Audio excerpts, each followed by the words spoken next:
Je vous remercie, Monsieur le Président. Monsieur le Président, Madame le Ministre, honorables collègues. Monsieur le Président, c'est toujours avec beaucoup de sérénité et beaucoup de calme que je parle de la justice, pour être moi-même un acteur de cette maison.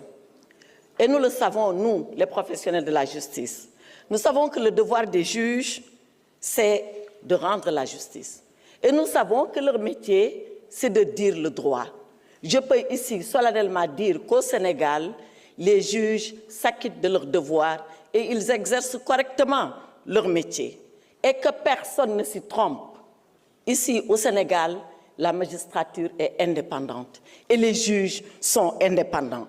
Et dans le silence de leur office et de leur bureau, les juges, tous les jours, font leur travail dans l'anonymat le plus total.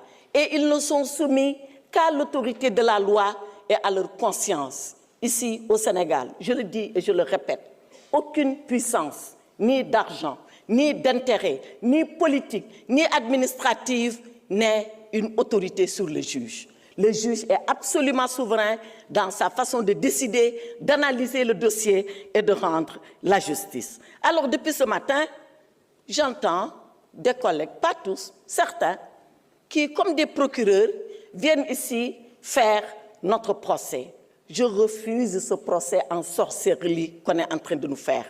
Je le refuse parce qu'il n'est fondé sur rien, que sur des accusations gratuites qui vont tomber dès que le vent de la justice et de la vérité va se lever. Je voudrais dire à ces faux procureurs qui appellent à un procès, soit, allons-y au procès. Et quand le procès aura lieu, il ne faudrait pas qu'ils soient les premiers surpris. La justice va passer. Elle va passer de la façon la plus indépendante. Elle va passer de la façon la plus libre.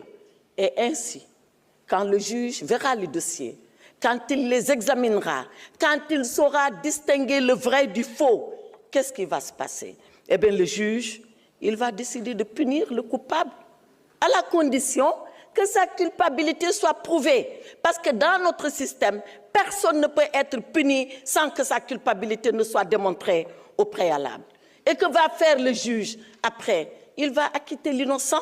S'il est convaincu qu'il est innocent, il va l'acquitter parce que c'est la règle de la justice et c'est la primauté de la règle de droit.